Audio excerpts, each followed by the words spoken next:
नमस्कार। उम्मीद करते हैं आप सभी ठीक होंगे, स्वस्थ होंगे। वीडियो आने में थोड़ा नहीं बहुत ज़्यादा लेट हो गया, पर अब से यही कोशिश करेंगे कि बैक टू बैक वीडियोस हम बना सकें। तो आज हम बात करेंगे बॉन्ड्स की, जिसमें हम कुछ बातें बताएंगे और जानेंगे कि क्या वाकई बॉन्ड्स बेहतर है एफडी और स्टॉक से। उसके लिए आपको पूरा वीडियो एंड तक देखना होगा और चैनल को सब्सक्राइब करना होगा। बॉन्ड कंपनी और सरकार के लिए पैसा जुटाने का एक मीडियम है। बॉन्ड से जुटाया गया पैसा लोन की कैटेगरी में आता है।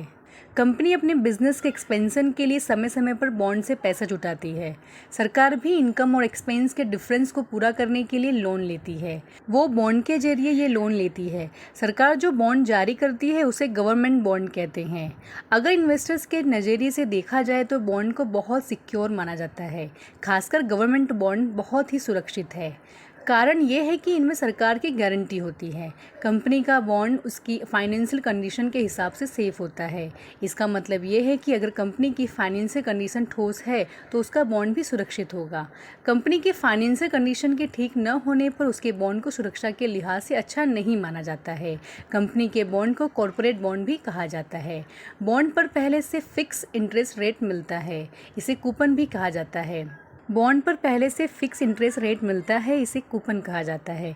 बॉन्ड की इंटरेस्ट रेट पहले से तय होती है, इसलिए इसे फिक्स रेट इंस्ट्रूमेंट भी कहा जाता है। बॉन्ड के पीरियड के दौरान यह इंटरेस्ट रेट फिक्स होती है, इसमें बदलाव नहीं होता है।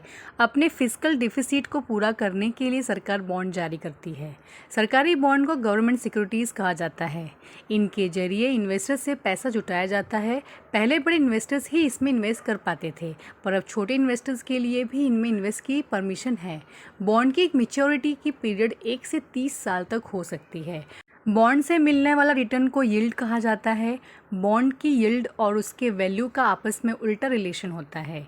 इसका मतलब है कि बॉन्ड की कीमत घटने पर उसकी यील्ड बढ़ जाती है, बॉन्ड की कीमत बढ़ने पर उसकी यील्ड घट जाती है।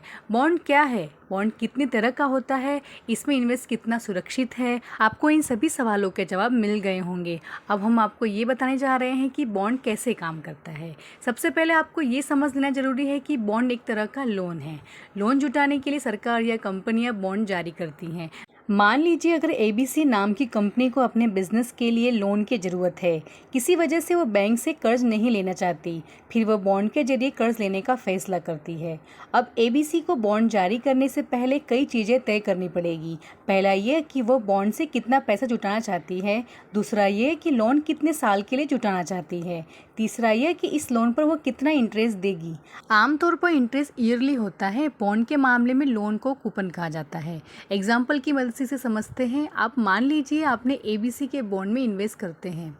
एक बॉन्ड की प्राइस 100 रुपये है, कूपन रेट 8% है। बॉन्ड की मैच्योरिटी 10 साल है। कंपनी टोटल 1 लाख रुपए बॉन्ड से जुटाना चाहती है। आपने एबीसी के 100 बॉन्ड खरीदे हैं। इस तरह आपने एबीसी के बॉन्ड में टोटल 10,000 रुपये का इन्वेस्ट किया है। आपको एबीसी के बॉन्ड में टोटल 10,000 रुपये के इन्वेस्ट पर हर साल 800 रुपये का इंटरेस्ट मिलेगा।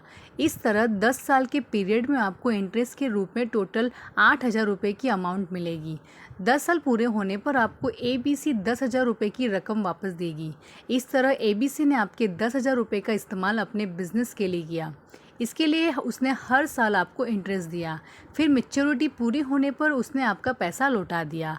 अब मान लीजिए आपने एफडी करवाया, उसमें आपको 5% ही इंटरेस्ट मिलता है और स्टॉक में आपको रिटर्न मिलेगा, पर वो कब मिलेगा और कितना मिलेगा वो पता नहीं। तो हम ये कह सकते हैं कि बॉन्ड दोनों के बीच में सबसे अच्छा है, दोनों के बीच में सबसे अच्छा जरिया है इन्वेस्ट करने के लिए। धन्यवाद।